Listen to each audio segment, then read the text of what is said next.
Oh, what a lad. Now, not many people had a crazier 2020 than today's guest. From having no contract and looking for a job to making his international debut for Scotland in about the space of 6 months. One of the best career turnarounds you will ever hear, as well as being an international and an English Premiership star. He is also one of the great lads who throughout his career has never been shy of a diesel. So we may get some good stories in this one. It is, of course, the absolute lad himself, Scott Steele. Welcome, Steely. Cheers, mate. What an introduction. Great to be on. Loving the podcast. Bit nervous, if I'm honest, but it'll be all good. Really excited to be on, and thanks for having me. Absolute pleasure to get a lad like you on here. And you've just been named in the Scottish squad for the summer tour. How good's that? Yeah, mate, amazing. Obviously was involved in the autumn and the Six Nations stuff, and then since coming back I've had a bit of injury issues, so I've not played that much, but great to be involved in that and hopefully get back playing soon for Harlequins and then kick on into that, which is exciting. So you're not fit at the moment? So this is going to be my first week back. Had a hernia that happened back in November, and then just sort of battled through with it, and it was all right at the start, and then just got worse and worse, and got to a stage where I went and saw the surgeon. He said, "Yeah, we need to get this done." So had that about 5 weeks ago. Been training for the last maybe 2 weeks, sort of modified, just doing bits and bobs, and then.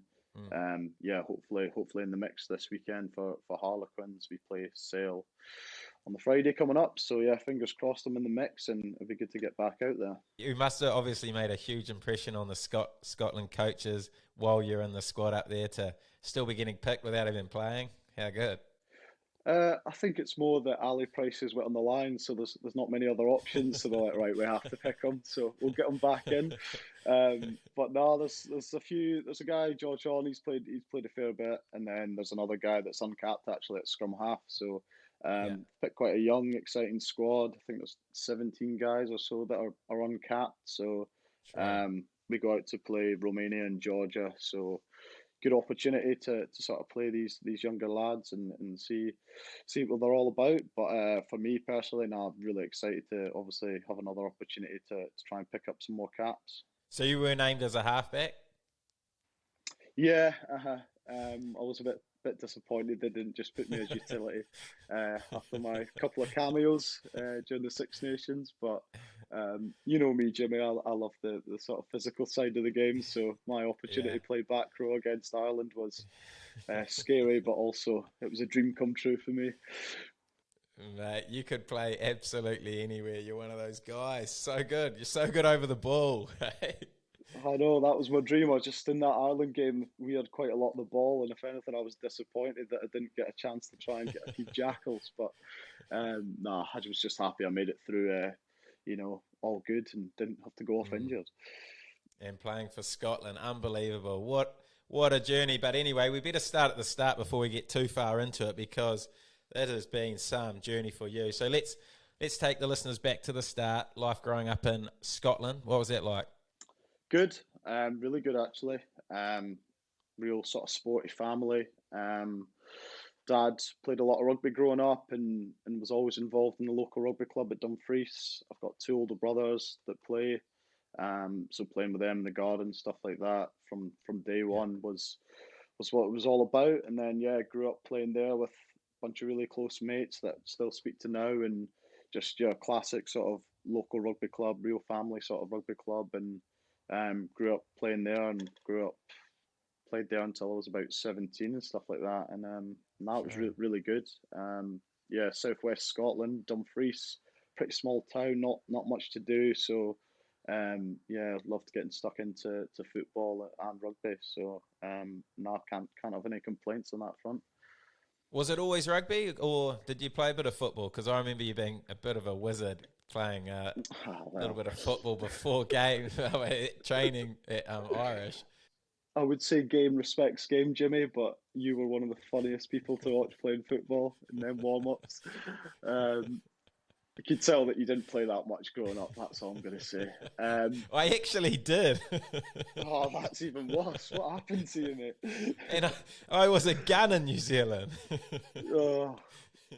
different level, different style of play. Maybe got to you. It must have been that. No, I definitely lost Yeah, my confidence. Oh, you yeah. guys were all good, real good. Yeah, London Irish were probably better at football than we were at rugby, which is probably a telling factor how it went. Too much time playing football and training, not actually doing rugby stuff. No, I played a lot of football growing up. Played at Yeah. school. Um, Went to Kilmarnock, which is like sort of top top tier Scotland at like sort of 13 to like 16. Um, Top tier Scotland football doesn't say that much, but at the time it was a big deal. And then yeah, played for a fair bit and played in a really good school team. We won a sort of national competition a few times and got to a stage where it was football or rugby. It was a lot of travelling back in the day up to Kilmarnock like 3 times a week. Missing out on sort of social side of things with mates and stuff like that. And then just yeah, decided that I had to knock the football on the head. I was playing rugby on a Saturday and then travelling up the road to play football on the Sunday. It was just getting a bit too much, so decided to go with rugby.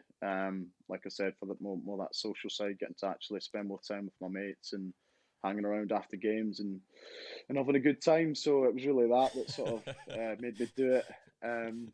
But nah, No no doubt. regrets. Loved it, no doubt. Yeah, the changing room, clubhouse. It was a great place to be after games, like any good rugby club. So I think that was the thing that swayed me. But yeah, love playing football. Still watch a lot of football and enjoy it. But pretty happy with the decision I've made. How it's all turned out. Yeah, fair enough. Look at you now. And so then, after once you made that decision to play rugby, I guess then your next step was somehow making your way into the Leicester Tigers Academy. How did that all come about? It was pretty random to be fair. So I played like the age group stuff, like Scotland 17s, 18s, and we played against England, who had a lot of Leicester guys playing with them, and we had a Leicester guy in our team, an XL, through like his granddad or something could play for Scotland, so he played in the Scotland team, and we beat them for the first time in a lot of years or whatever. So he just got in contact with me saying that there's like a shortage of scrum halves at Leicester Academy and that they needed a nine. And so he basically said, just get in touch with the coaches. Here's an email address. So I just sent an email address, an email across. I was like, didn't really know what to say, just like, give me a shot, like whatever. So me and my mum and dad sat down and were like, right, okay, sent this email, and they were like, yeah, well, come down for like a 2 week trial. And it was like, right, that's sweet. So went down 2 weeks, and it was like the most intense training I've ever done. Like at that stage, Leicester was pretty old school, and they really tested your sort of character, all that kind of stuff. And went down for 2 weeks, and then like, yeah, we're going to give you an academy contract for the year. Um, like basically still reliant on mum and dad and stuff like that. It was absolute pennies. But in that year, they had a crisis at scrum half injury wise. I think like Ben Youngs went away with England. Second choice got injured. Third choice got banned for like 6 weeks, and then it was just their fourth choice, and they had no one else. So I was there, and ended up playing in the Premiership when I was like 18, and played like True. off the bench like 3 or 4 times. And I was going, this is unreal. This is easy. Professional rugby straight in class. Yeah. And then so after that, I signed a 2 year like senior sort of contract, thinking this is going to be amazing, more of the same, like crack on. And then no one got injured. Played about 3 games in 2 years and was on loan Yeah. at Loughborough National One. And I was going, right, this is probably actually how it goes for young guys. I just got extremely lucky. To play in them few games and not have a howler, so they backed me. But after 2 years there, that was more the sort of reality of senior rugby, moving into a team at the time that was like winning premierships and stuff. So first year Yeah. great, 2 years after that not so great, just sitting around holding a bag and basically just being a professional rugby player but not actually playing any rugby, which was tough. So that must have been intimidating going into that Leicester starting, or you were starting, or the Leicester playing side. Nah, bench, mate. Well, bench. Don't get carried away. But yeah, it was intimidating. They had a lot of big names at the time. They had like I said, Ben Youngs, like Toby Flood, Castro Giovanni, Scott Hamilton, like all these sort of Craig Newby, all these Oh, sort of true. like big dogs that had played. Yeah. international and all over the place. And to come into that, it was a bit, rabbit in the headlights sort of thing. And as a scrum half, obviously, you're trying to organise people, tell them what to do. But as an Yeah. 18-year-old, just sitting there going, I'm not really confident enough in myself, never mind to tell him what he's got to do, etc. So it was a bit, yeah, chucked in the deep end. But I think for my career going forward at that stage, it was a good way to do it, and it was intimidating place in general at Leicester at that time. It was Mm. quite tough, quite abrasive. You needed to, if you were a young lad, it was just get your head down, get on with your work. If you felt like saying something in a meeting, you got told not to say it because you got told to shut up pretty sharpish. So True. it taught me a lot of lessons that way, especially if you go into move club and you want to get your head down and all that kind of stuff. I sort of learnt that from early on, but no, it was good. It was good experience. I think we ended up winning the LV Cup that year, and I was on the bench for that. Oh yeah. Didn't get on, but was celebrating like we'd won the World Cup. Basically, it was love and life, and um, make celebrating as if I basically single-handedly won us the tournament, but in reality I'd done very little. But no, they were all amazing experiences, like I said. But yeah, it probably was a bit tough at the time, but it definitely helped me for moving forward. Yeah. What was the initiation for Leicester Tigers back then? Pretty brutal to be fair. So you had to get down the front of the bus on an away trip or whatever. I know how we had the paddle thing at London Irish when people would like you take your Yeah. top off, people would slap your back after a song. There was no song. It was just you had to try and touch the back of the bus, and guys Oh, weren't slapping you; they were basically battering you. So you would just run down the bottom, and guys would be like on the back of the seats, like kicking you, throwing punches, and it was more of a popularity contest. So if you were liked by the guys, you would get off pretty lightly. If you're a young lad, you were getting it regardless. And I think there's only a few lads in the history of that actually made it to the back of the bus and touched it. So you basically ran until you got basically beaten up enough that that was it. You were done, and you go and sit back down. So you'd like be it's excited to make brutal. your debut and stuff. I know, mate, it's brutal. You're excited to make your debut, but in the back of your mind, going, I don't even know if I want to. I don't know if I want to do this challenge or not. So yeah, it was pretty tough. But like I said, if you'd came in and guys weren't really liking to you, and you had a bit of, if you fancied yourself a bit or whatever, then you were getting a tough Yeah. tough time. But if you Jeez. kept your head down, you were all right. You sort of got away with it a bit more. But yeah, it was pretty scary. That was the Leicester way. That was just the Leicester way, and that's how they said it was done, and they were winning stuff, so it was all good. But looking back now, I don't think you'd be getting away with that. Yeah, at least the Irish you got a chance to get out of it by Yeah, singing a great song, but that way you're no, stuck. No no, chance. no chance. Just pure violence. Yeah, just pure violence. Oh, so you moved down to Irish. Was that pretty much to chase game time? Obviously, you had been sitting on the bench or holding the pads for a long Yeah, time at Leicester those next sort of 3 years. So did that sort of inspire the move down to London Irish? yeah, 100%. Just basically got to a stage where I was like, well, I could do this for another couple of years or whatever. But it was that or take a chance, move somewhere and try and play. At the Mm, time, I remember speaking to them and they were like, "Oh, you're going to move to London Irish, like bottom of the table sort of team and all that kind of stuff, where you can stay here and yeah. win stuff." And I was like, "I'm not going to be the one winning stuff. I'll be the one holding the pad or running the water." I was like, "That's not really a good Celebrating argument to like you sort of have. come with." Yeah, exactly. Pretending to be a professional rugby player, basically. Um, so it was a move to try and get some more game time, and like any sort of like coach will tell you the best way to get better is by playing. So yeah, that was a move, and a few guys that had moved to Irish the year before me from Leicester, Johnny Harris a prop, Jimmy Stevens at hooker, and Alex Lewington, Oh, obviously lad. guys that you'll know. So they moved the year before, and they were in the same boat as me. They were not playing, or they were on loan to Nottingham, and were doing well there, but just regardless, we never get a chance. So they moved and ended up playing 20 plus games for Irish. And I thought, right, well, gives me a bit of hope if they're able to go there Mm, and do that and actually play and prove that they can play in the Premiership, then might as well go for it and take that chance. So yeah, that's why the move came about. And you did get that. You did get a starting spot straight away, didn't you? You impressed someone. Yeah. So yeah, there was two scrum halves ahead of me that were like pretty senior, and I was definitely going as a third choice nine. Um, and then ended up, yeah, but our first game of the season was against Harlequins at the Twickenham double header sort of thing. And yeah, when they sort of read out what that was starting, I obviously grafted hard in pre-season, and they were impressed, and they backed me. Yeah, but that was a moment when I was like, right, well, I've definitely made the right choice here. Like, if I'd been Mm. involved, like even on the bench, or I got told that I might play in the LB Cup and the European games when I moved. But then to be involved in the first game in the Prem was unreal. So I went from playing at Loughborough in National One, in front of two men and their dog at the sidelines, no atmosphere whatsoever.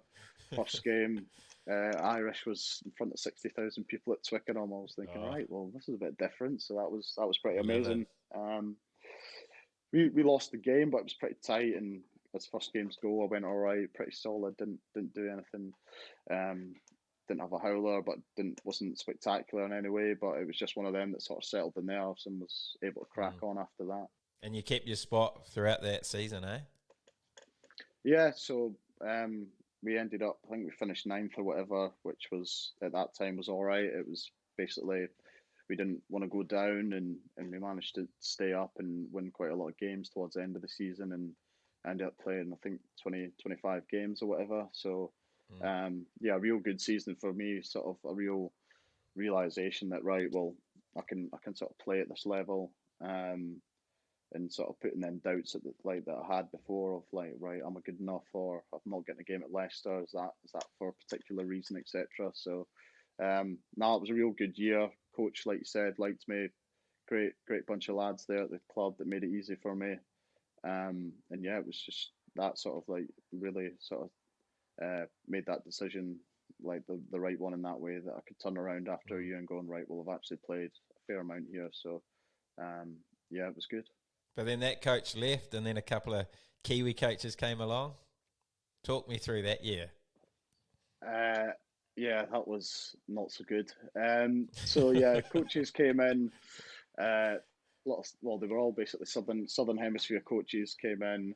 Brought a few players across with them, like yourself, big superstars coming across. I hadn't got there by Um, this point. I was still watching from afar, hoping that you guys could stay up. oh, Yeah. yeah, that was right. You were sitting there nervous watching the games, crying Come on, afterwards. Steely, win this one for the boys. Sorry, mate. I let you down. I let you down. Yeah, so they came across, and just basically tried to play a quite different style of how we tried to play, and don't think we had the players or the sort of squad to be able to do it the way they wanted to. And yeah, it was a real tough year.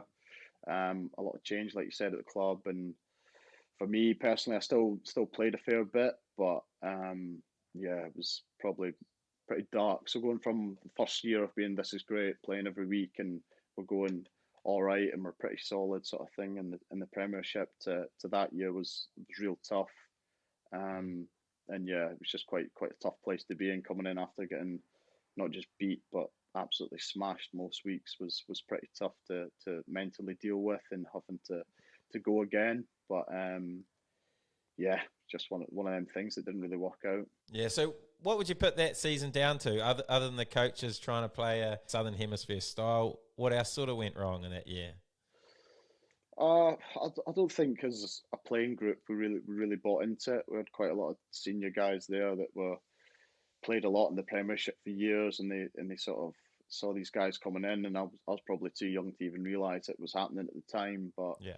um, there was no real buy-in to what they were trying to do. It was pretty made up early on that right, this isn't going to work, and if you've got people on different pages, coaches try to do one thing, players not really agreeing with it, then it's never going to work out well. And like I said, Yeah. with the players that we had in our team, it didn't really suit. We wanted to play with sort of our big ball carrying back rowers in the wide channels, but the problem was we weren't really good enough to get it there half the time. So our best ball carriers aren't even picking up carries, which doesn't make sense. But you can understand what they're trying to do, and what they basically were trying to do is what a lot of teams over here are doing now anyway. So I think it was just one of them things that they didn't really get a good buy-in. There's quite a lot of guys coming to the end of their career and sort of were thinking, well, I'm not going to change it now, sort of thing. This is worked for me in the past, and yeah, just a couple of them factors, and the fact that our squad probably looking back now wasn't good enough to really to do that, or even if we played a different game plan, it was always going to be tough to stay up anyway. So Yeah. all them factors mixed into one just makes for a cocktail of failure, basically. That buy-in's massive, though. You need to get the buy-in, Yeah. or else as a coach, you're pretty much stuffed from the get-go. Yeah, it was the way that they sort of came across and were showing everything that they showed was clips of Super Rugby teams doing stuff, and you've got unbelievable freak athletes doing stuff, and you're just going, great, but we don't have that. Like we don't have that, and then like their knowledge of the league wasn't great, so we'd be analysing teams, and they'd be getting guys' names completely wrong about what they're going to do and stuff like that, and Yeah. as a player, you're just looking at it going like, well, they've not even really put the time in to sort of realise what's what and all that kind of stuff. So that'd be another reason that you sort of guys wouldn't buy in because of that. But like I said, it was just there was a pretty settled group of like senior lads there that had sort of made their mind up early on what the deal was with the coaches, and then it didn't really work out anyway after that. Game over, yeah. So then talk to me about the year down in the championship. I thought it was really, really enjoyable year. Obviously, going down there, you're thinking, "Oh, this is going to be tough. Like, no one really wants to be there."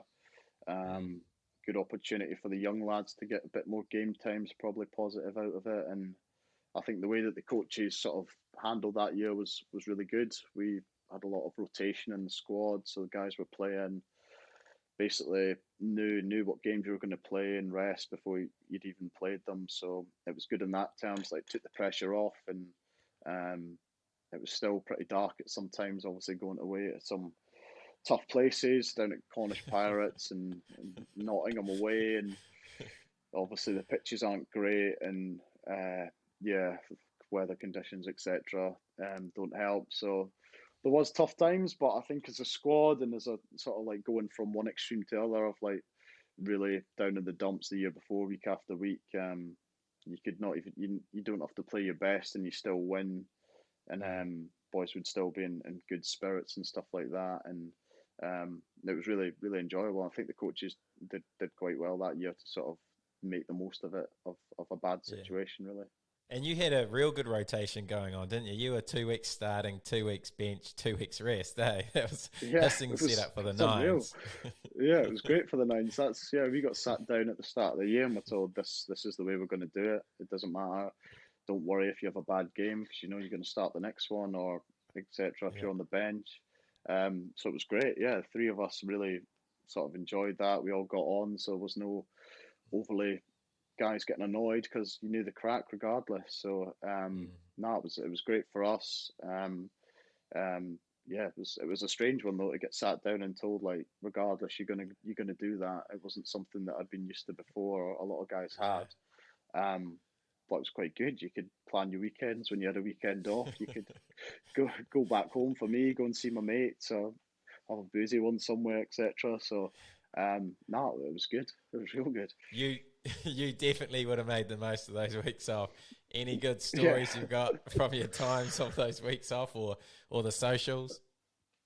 We had I don't know which years the socials were, but they all sort of merge into one. But I remember one of the best socials we had was with Christmas time when we got split up into different groups in London, and we were in the same group, and we started in Richmond, did a bit of a pub crawl, whatever. That was an amazing day, and we were getting off the tube at once, or like we're getting off the train at one stage, and we'd basically bullied Jacob Atkins, the snake, and we ended up sellotaping him around the pole in the middle of the train. And he was just watching. He was like, right, come on, guys, it's not funny now. I need to get off the train soon. I need to get off the train soon. We were just there like, oh, find your own way out, mate. Find your own way out. Managed to all that sort of big muscle bulk that he's got, managed to slide his way through the sellotape to get off. Slippery scales got Slither him his out. way out, yeah. Slithered his way out. And we ended up in London in the central someplace and got to the stage where full day on the sesh and I was pretty steaming and Jeb Sinclair, the big Canadian that we all love, was like, right, young fella, get in a cab, you're coming home. So he dropped me off sort of near home, literally 500 yards from my home.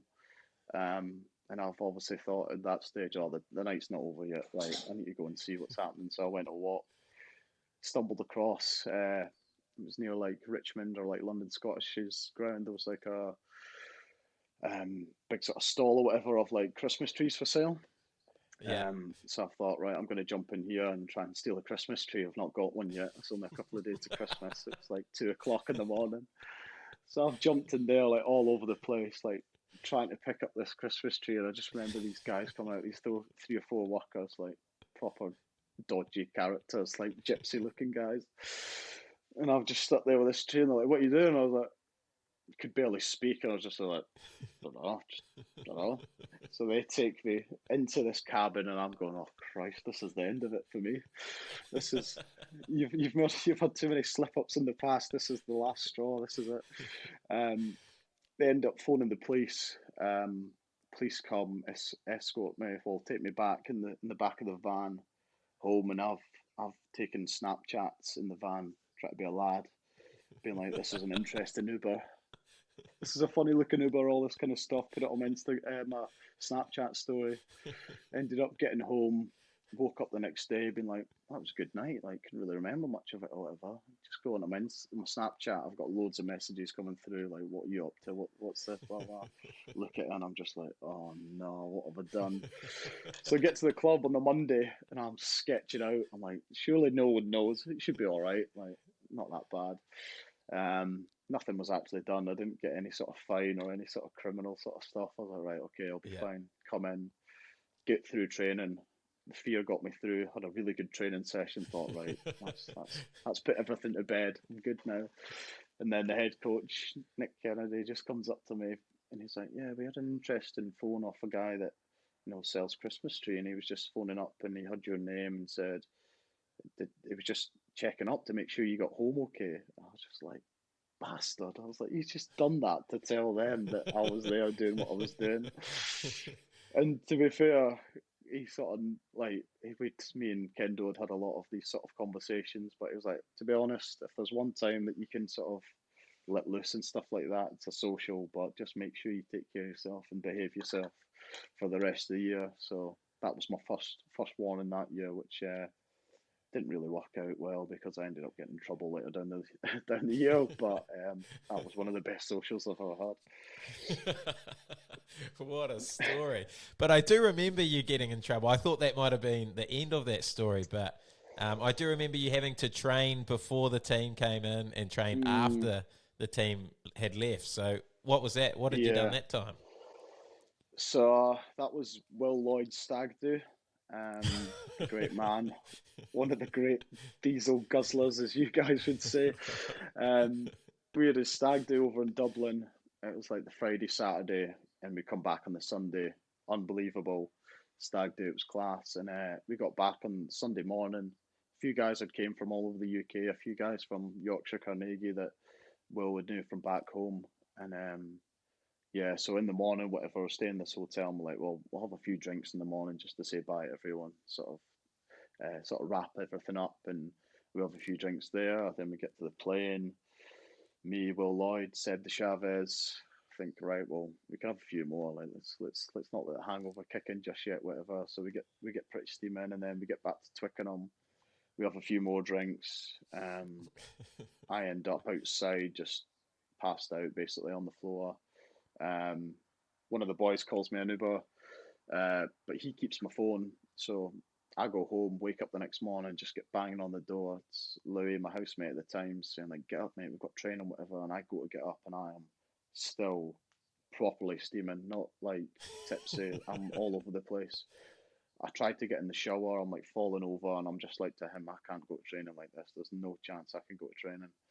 He was like, right, okay, like, what are you gonna do? I was like, I'll phone the team manager and say that I've like been ill all night. I've hardly slept, whatever. I said that I had diarrhea. That was the one that I went for. Went to phone him. I was like, I don't even have a phone. Like, fuck's going on? I was like, Louis, can I borrow your phone? So I phoned team manager.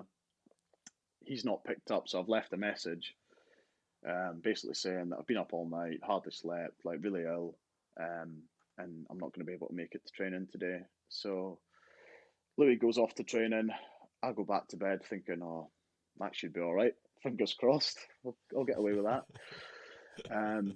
Come back from training, and Louis just like, bad news, mate. I was like, what? There was like all the other guys that went to the stag do, they turned up. Like, they weren't great at training that, but they turned up, and it's not looking good. There's a lot of questions being asked. I was like, all right, okay, this isn't looking good. So get my phone back off one of the boys later on, and get a text. Right, you need to come in and have a meeting with the coach. It was something like 6:30 in the morning. I was going, gee, that's pretty early. Like, what's that all about? So got in for 6:30, and the boys were meant to go and train against Bath that day, away at Bath. So they're leaving early, and he just came and he was like, look, I ain't buying this. We think you've had a big weekend. You've either carried on Sunday and ended up getting drunk again, or you've just not manned up. Like, all the other boys turned up, they were a bit ropey and stuff like that, but they turned up and did the sessions. Just, you're not putting the team first. It's selfish. Like, proper grilling really made me feel like shit, and I was like, rightly so. And I was just sitting there like, oh no, like, hopefully I can just get to training, like, get through the day, and that'll be it. And he's like, right, you've got to turn up.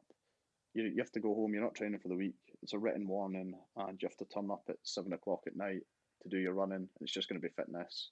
You and the S&C guy, Robbie Palmer, he's going to turn up with him and do some training. I was like, Christ, that's not great whatsoever. So I went back, just feared up the whole day, and then I turn up later on at night to do my running. And Robbie is a pretty like funny guy, pretty relaxed, and I was thinking, right, maybe I could have a bit of chat with him, and he'll sort of understand. He gave me absolutely nothing. He was just like, do this, do that, and I was like, oh, how are you? He's like, I don't want to speak to you, mate.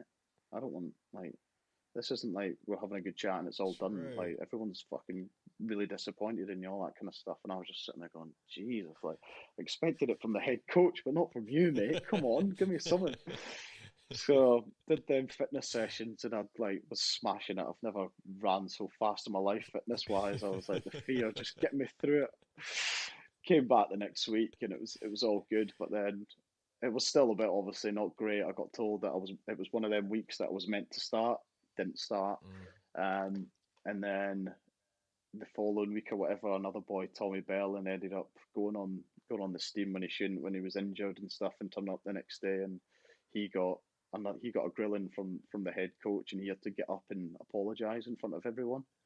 And the head coach was like, I should have made Steely step up and apologise a few weeks ago, but Belly, you have to get up and apologise to everyone. And as soon as that happened, I was just like, went up to Belly and just shook his hand. I was like, thank you. And he was like, what? I was like, thank you for taking all of the heat off of me onto you. Everyone's forgotten about what I've done a few weeks ago. It's all about you. Thank you. And he was like, bastard. He was like, as if you didn't have to apologise. I was like, mate, stop living in the past, mate. You really need to pick up your attitude. It's not good enough. So I owe him a lot for that, for really distracting everyone from what I'd done. So the following week, so I thought I was out of it, and then Brendan Venter came back in. No, he used to come in for like a week or so, and that's when I was like, right, hopefully he's not really heard about that or whatever.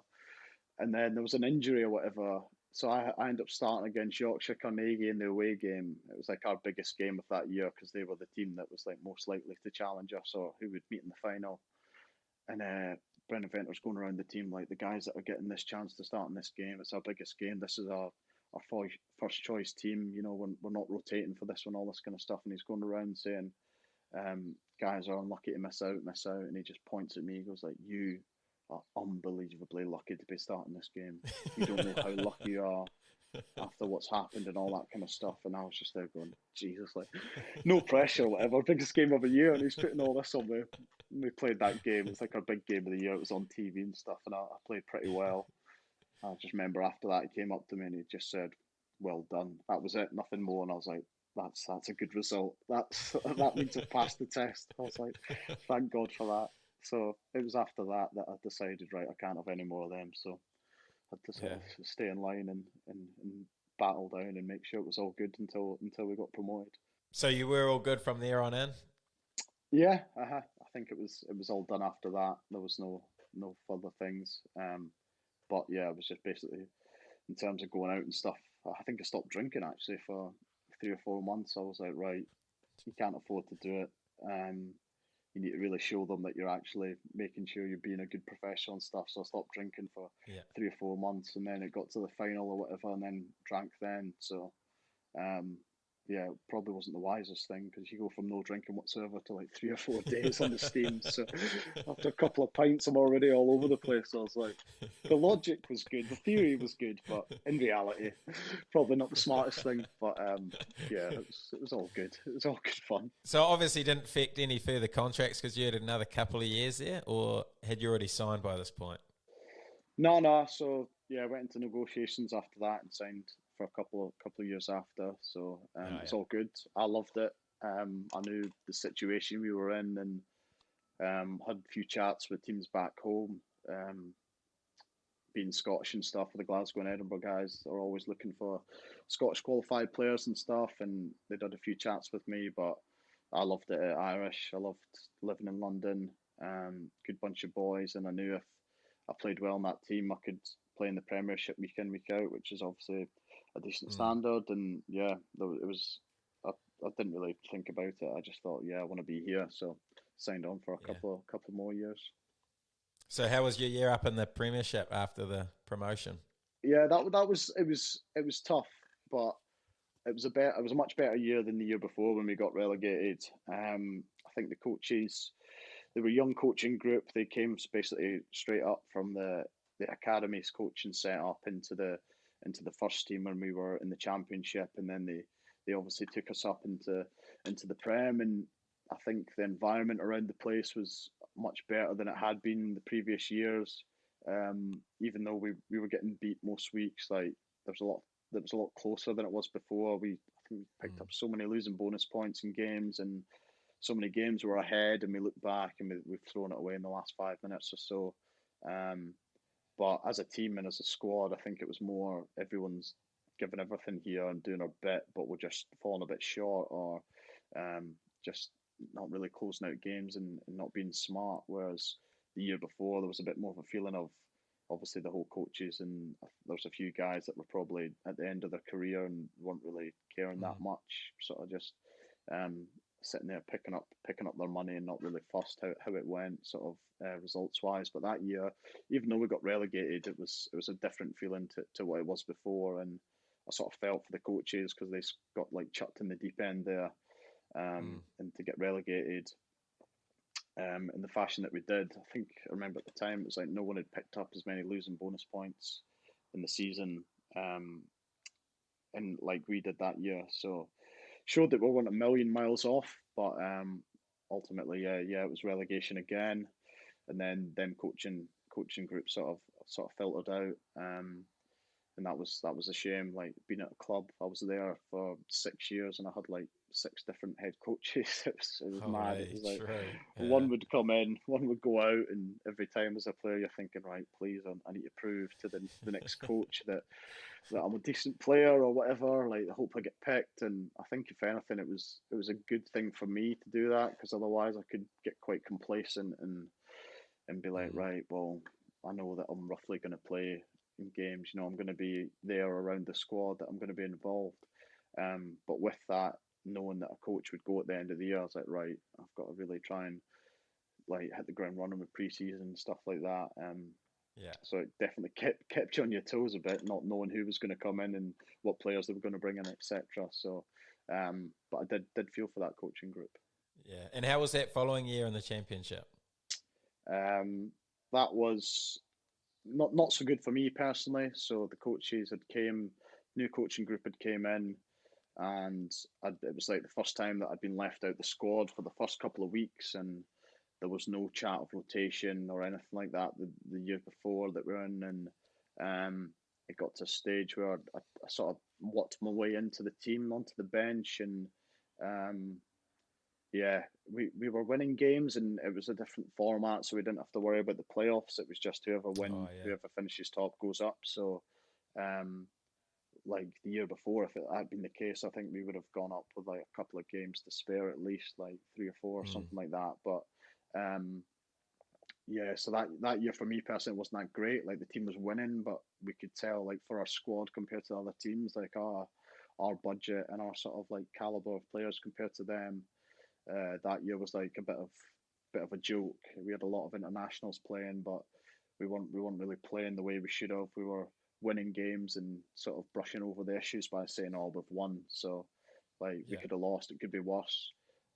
Whereas in the past, obviously in the championship before, it was we were just like, right, we're going to try and set our standard to be as a Premiership team as what we want to be, regardless if we win by 40 points or if we win by 2 points. If we do well and we play well the way we want to play, then we'll judge it off of that. So, yeah, that year was a bit tougher for me. I ended up playing towards the end, or well, like halfway through the season, stuff like that, and managed to pick up my at that stage it was like my 100th game against like Cornish Pirates at home, and that was another moment where I was like, well, ideally I'd want that to be in the Premiership and playing yeah.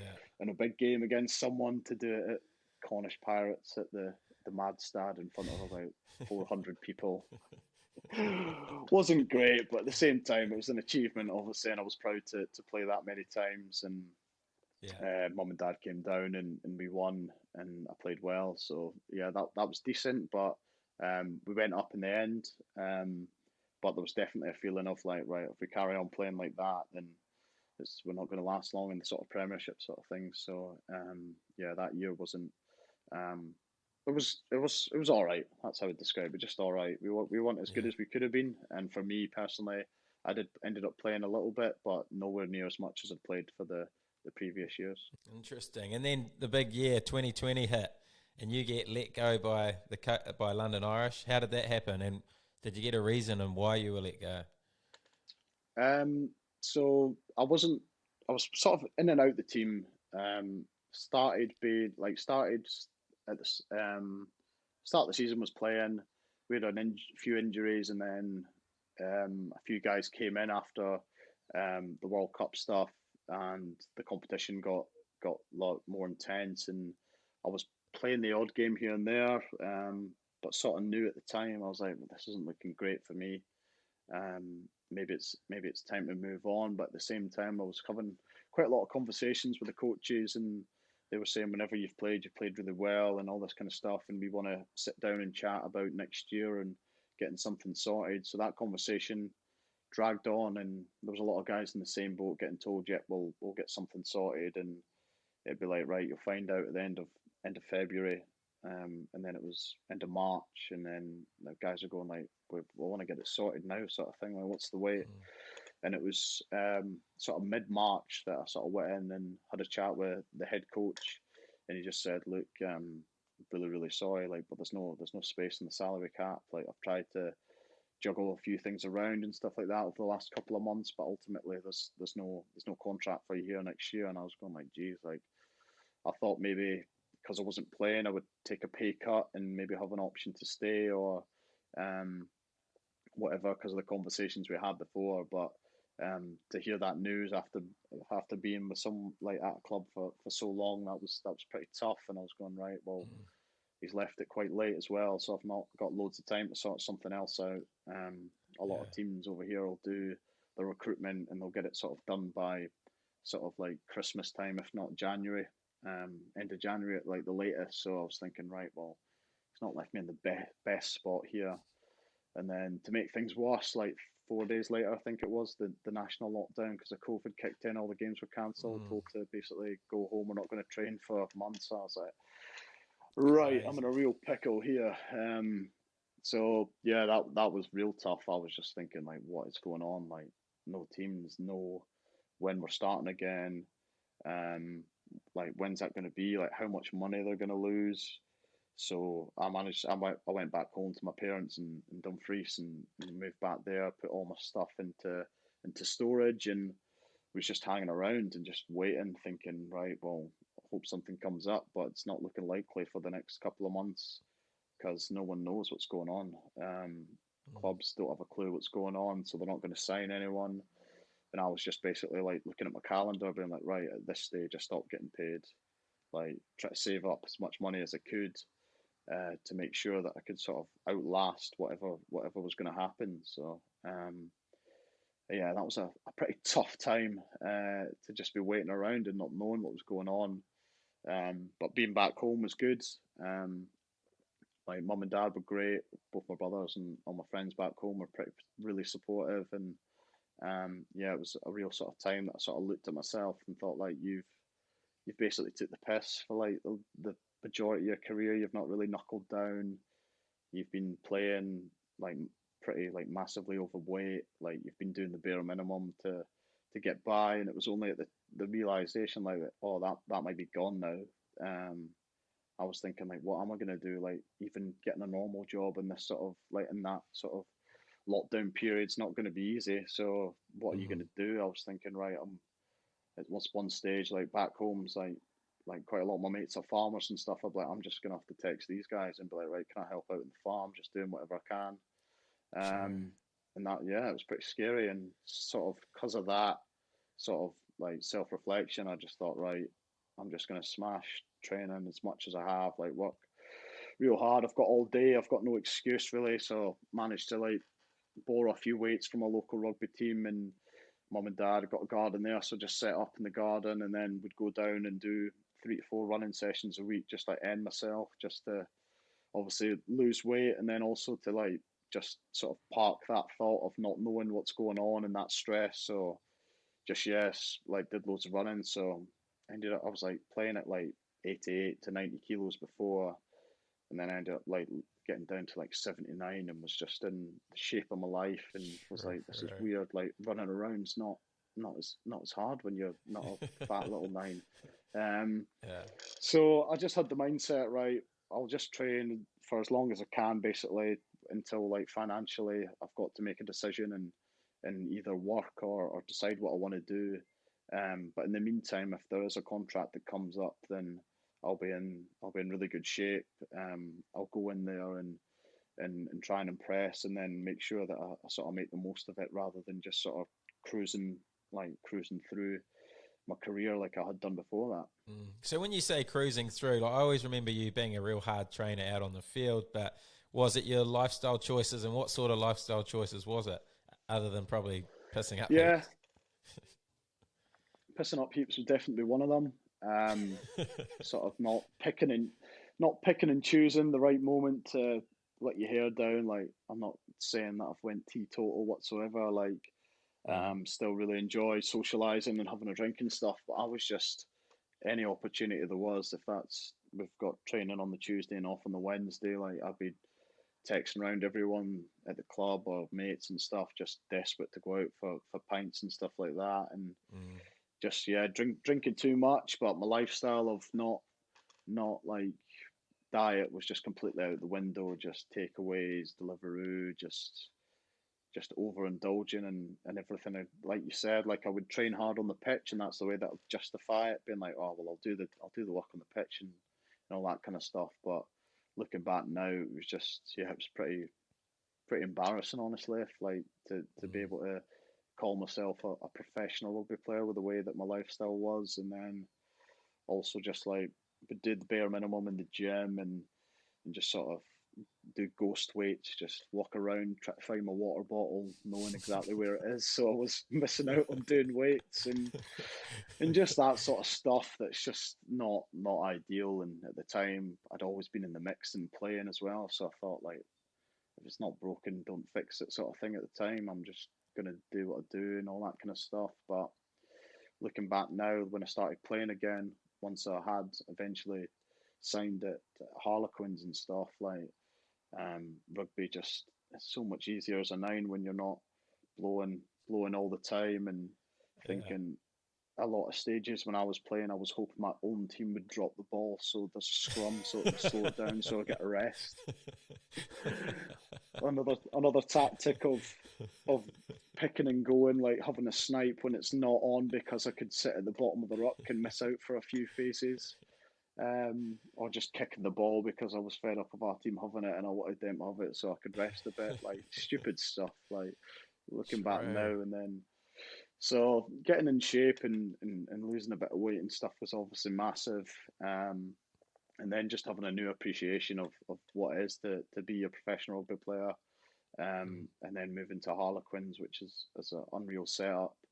In the style of rugby they want to play is like real fast flowing, keep the ball alive, keep hold the ball for long faces and stuff. So it fitted quite well. So I went in there and they, because of the lockdown, they had to condense the games in. So we are playing like on a Saturday, Wednesday, Sunday, and kept going like that. So I knew that where I would go if I was going to the Prem, that I would end up playing because they would have to rotate. So I think we had 9 games to finish off that season or something like that, and I ended up playing 7 of them and going well. And um, yeah, it was just a real good move, and I was grateful for them to sort of sign me because they signed me as like a third choice nine. They had two like pretty Danny Kerr and Martin Landajo, like really experienced nines there, and I was thinking, right, well, like ideally moving there is not going to be great because they're probably going to play more than me, and I'm coming in as a third choice. Basically, their third choice was an academy lad that just decided he didn't want to play anymore and wanted to stop professional rugby. So I was going in there like took a massive pay cut just to go there and play. But at that stage, it was I didn't have anything else. I was like, right, I need to sign mm, something. So signing that and going there and the way it turned out, it really personally for me, like performance wise, we were a bit inconsistent. We play have a really good win one week and then drop off the next and then play well the next week. It was up and down, but for me it was really good and sort of good to be in a team that's obviously trying to push on and win premierships and stuff, and to be able to mm. contribute in a team like that's been great. So yeah, looking back on that time, it was really like the toughest time in my life by far. Before that, it was pretty plain sailing. But looking back on it now, it's definitely something that I appreciate, and it's definitely helped my rugby since then massively. Well, as soon as you went to Harlequins, you were on absolute fire. And I think, what, did it only take 9 or so games for them before you get called in to the Scotland international side? Yeah, that was pretty mental. So yeah, we I got called into the autumn stuff, and just like a few years before that, I was like so far away from it. Like if anything, like I'd sort of given up on that dream of playing for Scotland because Yeah. I'd had a few phone calls in the past, but it was always like you're in contention, but you've missed out, and then phone calls like stopped happening for the last 2 years before that, and I was just thinking, right, well that's probably it done. I was 27. Not saying it's really old, but at that stage, I thought if I was going to play, I'd probably have played by now. Mm, To get called into that after you say like 7 games or whatever it was unreal and a bit of a surreal moment for me. And it was great, and it was just one of them that it was more sort of to do with what it meant to like my family and stuff like that because what they'd seen me go through. Um, it was a big moment to get called into that squad, and I only ended up playing in 1 game, but to even be sort of named in that squad sort of showed like where it came, like how far it came in that last couple of months. So mm. that was amazing, unreal experience, and just basically sort of to get that um, sort of recognition for the work that I'd put in and how I was playing at Quins Mm. was amazing and unreal. Yeah. And how did the debut go? Debut was interesting. So obviously it was COVID. So we played Wales um, down in at Park the Scarlets. It wasn't at the Millennium because that was set up Yeah. as a COVID centre. So I was like, right, I've played at Scarlets before. No offence, it's not the nicest place in the world to play, but beggars can't be choosers. And after the last like 6 months I'd had, I was thinking, right, doesn't matter where it is. So it was a Yeah. pretty tight game, and I think we were leading with like maybe like 15 minutes to go or something like that, and we had a lot of injuries. Our 10 went off with a dislocated shoulder, and a few other guys got injured, and I got on, and I was on the wing, Oh, and gee. I was bricking it because I was thinking, right, if I came on at 9, it's pretty like standard, you know what to do, all that kind of stuff. But I was like, if I miss one tackle here and they score, that's a game done. And like Scotland hadn't beat Wales in Wales for like 18 years, and there'd been all this hype about how we were going to be the team that does it. And I was thinking, I'm not a winger. Like, what if they just put a high ball up on me and like Josh Adams or one of these unreal wingers just comes and plucks it out there? I was like, right. So I was pretty nervous, like, but I got through it, made a couple of tackles, hit a few rocks, and we Yeah. won. So that was amazing. And then I was thinking, oh, it's not ideal. Like no one's there to watch. Mum and Dad couldn't be there to watch. But to be fair, like the sort of the staff at Scotland, they set up like a Zoom so they could see like my cap presentation and all that kind of stuff in the changing room, Oh, that's and I cool. could speak to them after, and it was class. Like all my mates were loving it. Yeah, but that was unreal. It was a bit strange, obviously, with everything that was going on and being on the wing, but to Yeah. get that cap was unreal and like a real special moment. Yeah. Oh, how good is that? And then obviously the big Six Nations, you ended up having about 4 or 5 caps in that tournament, didn't you? And Scotland had a really good tournament. Yeah. So went into that. So obviously went back to Quins and played with them, and then got called into Six Nations squad, and there was only 2 nines and picked in the squad. So I was thinking, oh, this is great. Hopefully going to play, and ended up playing.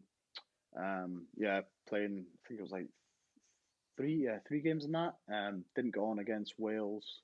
We had a red card and a few injuries, and then didn't play in the last game against France. But um, the game against England was unreal. Like we hadn't beat England at Twickenham for like 38 years. Mm.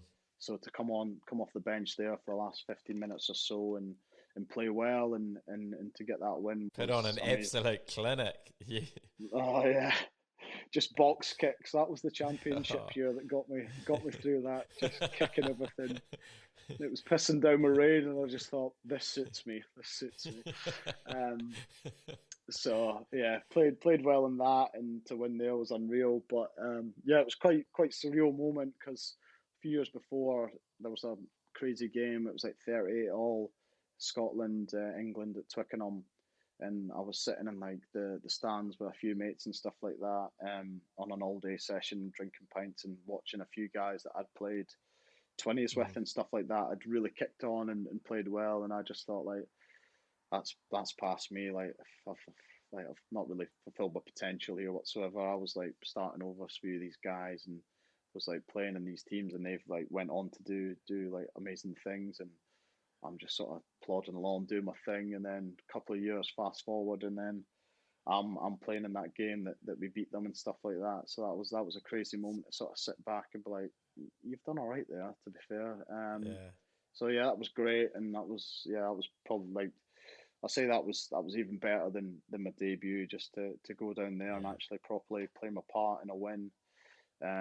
Such a historic win, and so many messages after that game. It was unreal. People that had Mm. helped me in my career since day one and all that kind of stuff. That was amazing. And then to play against Ireland in the back row, that was an experience that we mentioned. I didn't like that as much because we didn't win, but it was also a dream come true to play in the back row with the style of play that I like to adopt. So that was interesting as well. But and then obviously made my first start against Italy, um, and we won that game. It looked a like bit nervous at the start. They scored first, and I was going, "Oh no! Like you can't get your first start against Italy Yeah. at home and lose or whatever." I was like, "That would be the end of me. That'd be career international career done."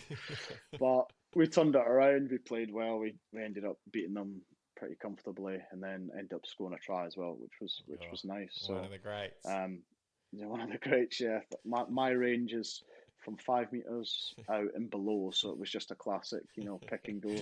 Um, any further out than that, I need to look to pass it. So, nah, it was a good day, and to score that it was the icing on the cake. But yeah, overall, loved the whole experience. Like as a team, we were disappointed with how it ended up. Like we obviously had a good few results, but the games that we lost, it was real tight margins, and we sort of let them slip. So it was just Mm. amazing to be involved in a team with so many world class players like Stuart Hogg and Finn Russell and Hamish Watson and guys like that. Like 8 or so of them. Ali Price, the scrum half, all these guys went on to get picked for the Lions, which is amazing to see.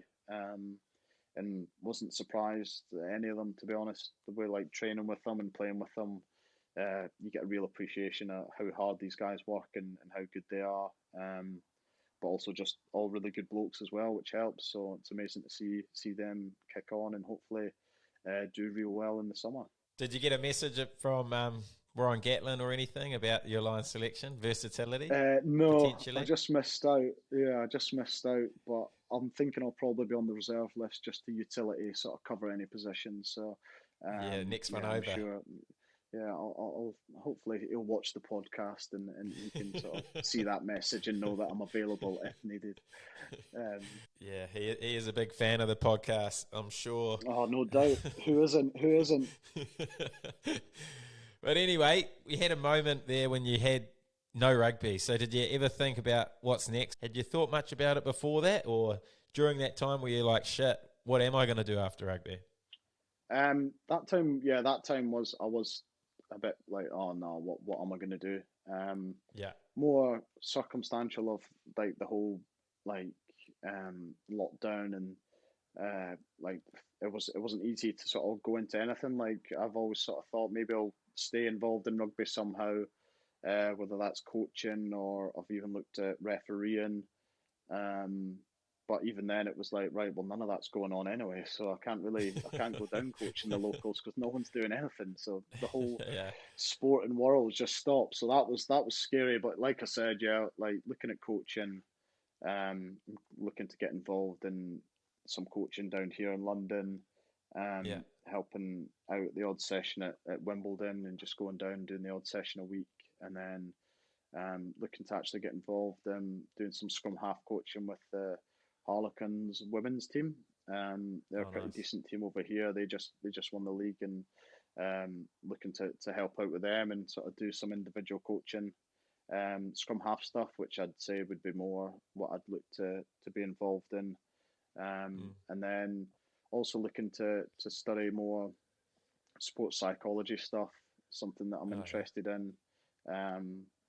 Just more to do, like being through the sort of things that I've been through in my career. I think it'd be a good option for me to do, and particularly help out young guys coming into sort of full-time rugby. I think they sort of just get left to figure out some harsh realities, and some guys come in thinking that they're going to play every game and they're the next best thing, and they don't realise that guys have been doing it for years, and it takes more than a few good training sessions to warrant a selection in the team, and how you deal with that. And then on the flip side, guys coming in thinking that they're not good enough and they're in the wrong environment and they shouldn't be here. So, that's something that I'm looking to do. But if I'm honest, since that scare of not knowing what I was going to do, it's definitely sort of popped up my motivation to look into stuff after rugby, because I don't want to be in that sort of spot again where I have no clue what I'm going to do. So signed an extension at Quins for the next 2 seasons, so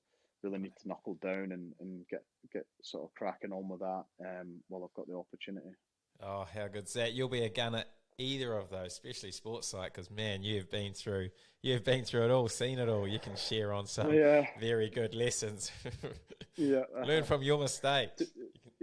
Do as I say, not as I did. It'd be one of them. Exactly. Oh, mate, what a journey, what a career. But before we move on, we've got to go to our Instagram for some questions. And, mate, you've come up with plenty. A bit nervous for this, if I'm honest, Jim. Fair enough. No, they're not too bad. First question. Haggis, thoughts? I really enjoy haggis. It's really good, especially if you get it from a chip shop and it's covered in batter. Yeah, I really do enjoy that. Don't have it every day like some people say when they ask, are you Scottish? Do you eat haggis all the time? No, not at all. But when I go home from the chip shop, I'll definitely enjoy having a bit of haggis, yeah. Deep fried? Jeez, I didn't know it was deep fried. Yeah. That's the way to have it, is it? Yeah, exactly, yeah. Excellent. Okay. 2 words to describe your gentleman area. I know the answer that he wants me to give, which is it's tiny and it stinks. Um, because that was a long running joke that said to a girl on a night out, and for some reason she was fascinated with it. It wouldn't leave me alone after I said it. So that's a running joke that we have. Um, but no, it's just tiny. It doesn't stink.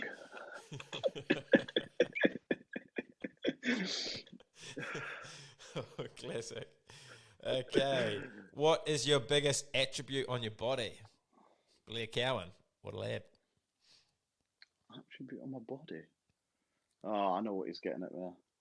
Um, well, I don't know how to phrase it, but if what I said before was tiny, the other things down there are both massive. That's all I'm saying.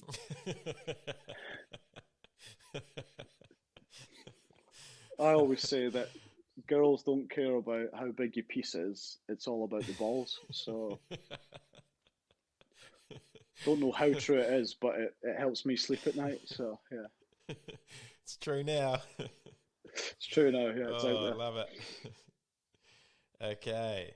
What player did you look up to growing up? Um, as a Scottish from half, I looked up to Chris Cussiter.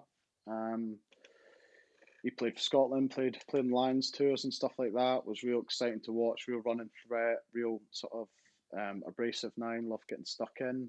Um, Kelleher as well, Kiwi, massive bloke, Yeah. just loved getting stuck in. Um, but yeah, I'd say them two guys were sort of what I looked up to, but well, also sort of thought, right, I'm a little bit similar to them in the way that I like the physical side of the game, um, and also love defending, which isn't really rare for a nine. But Mm. yeah, them two guys were sort of guys that also sort of looked like they enjoyed that part of the game. So yeah, them two. Like that. Okay, next one. Back row, back line, number 9. What position is next for the steel man? Um, Good question. I reckon if I go off the rails again and put on a few pounds, then I could probably do a job at hooker as well. Sort my darts out, put on a bit of weight later on in my career, drop down the leagues, have a stint in the front row. Why not? Back on the Uber Eats. Yeah, Uber Deep Eats, fried Deliveroo, haggis. come at me. I just have to. I justify it as well by saying I need to put on weight if I want to play in the front row. I'm doing the right thing. Okay. Ask him about the time he fell in the field on his way home from a night out in Richmond. Is that from Gilly? This is from Connor. Gilly, Yeah. what a Well, lad. we lived together at the time, and I'd had a night out, and it was I think it was like Jeb's leaving drinks or whatever. So it was a big one. And we're in Richmond, and then a few of the guys we went up to get some food, and they were kicking on into Clapham, into Inferno's, the usual spot to end the night out. But for some reason, I was trying to be sensible and said, "Nah, I'm going home. I've had enough." So I got went to Byron Burger, got a big burger, whatever, and I was walking home back across Richmond Bridge, and I got caught short, and I was like, I really need to take a shit. So I was thinking, right, just get your head down, get home. It's probably about a 15-minute walk, but I get like halfway there, and I was like, oh no, I need to go here. So it was a wet night, and I've just put my food down at the side and sort of, right, I'm gonna have to do it. Like squatted down, took my jocks down, did what I needed to do, and as I went to get up, I remember putting my hand on this car next to me. It was a Ford KA. I'll never forget it. And I've did that, so I've like pulled everything up, used like napkins and stuff out of my Deliveroo bag to wipe up and just chuck away. And I've pulled it back up, and then I've went to push off this car at the side. I went like that, and it's just slipped, and I've just fell and like and sat right in my shit that I've just done, and I could just feel the warmth coming through my jeans onto my ass. I was going like, "Oh my god!"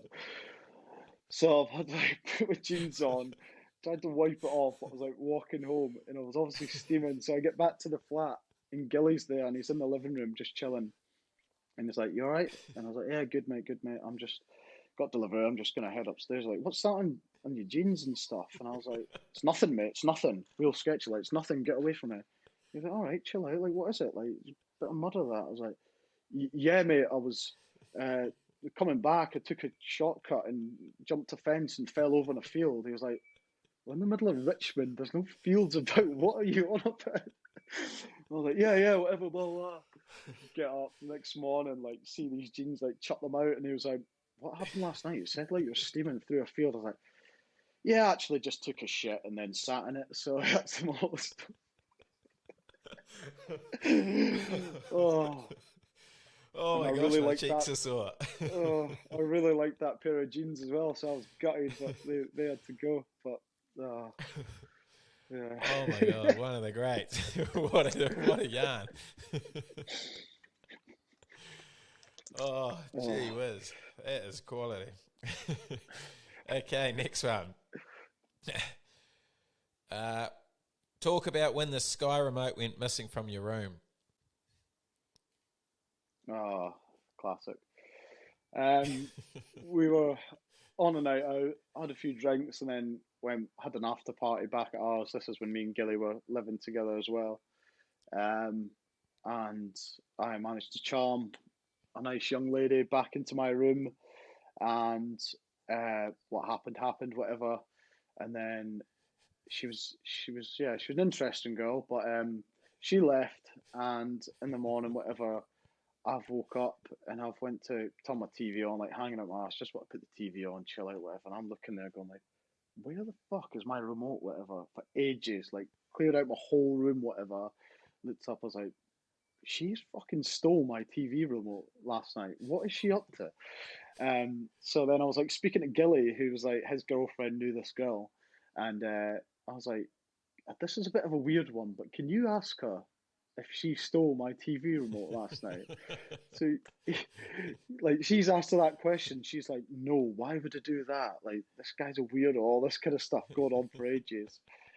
And then I've moved out the flat and I've still not found that TV remote. So I think she's lying, but to this day, that mystery's still not been solved about the TV remote. So we had a Secret Santa last year. Yeah, I know. We had a Secret Santa last year, and what I got for Secret Santa was a Sky TV remote to replace the one that had been stolen. So that's still a mystery. Still no idea what happened to that.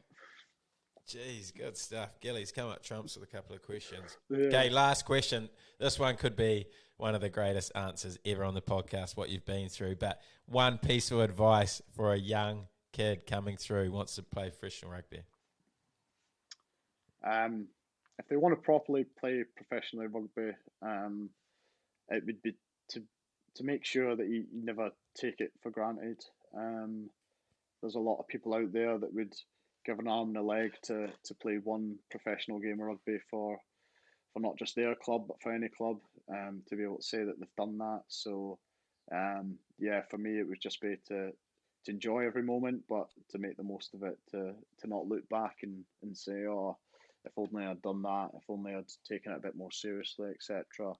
That would be my bit of advice, because you sort of get caught up thinking that it's a tough life. You know, we do all this training, we play this brutal game, and we get bashed around. But at the end of the day, it's an unbelievable lifestyle, and it's a great opportunity to do it. So make the most of it while you can, because on the other side of things, you don't know how long it's going to last, even if you do all the work with injuries and stuff. So really just make the most of it and make sure you can look back and say, well, I did everything I could.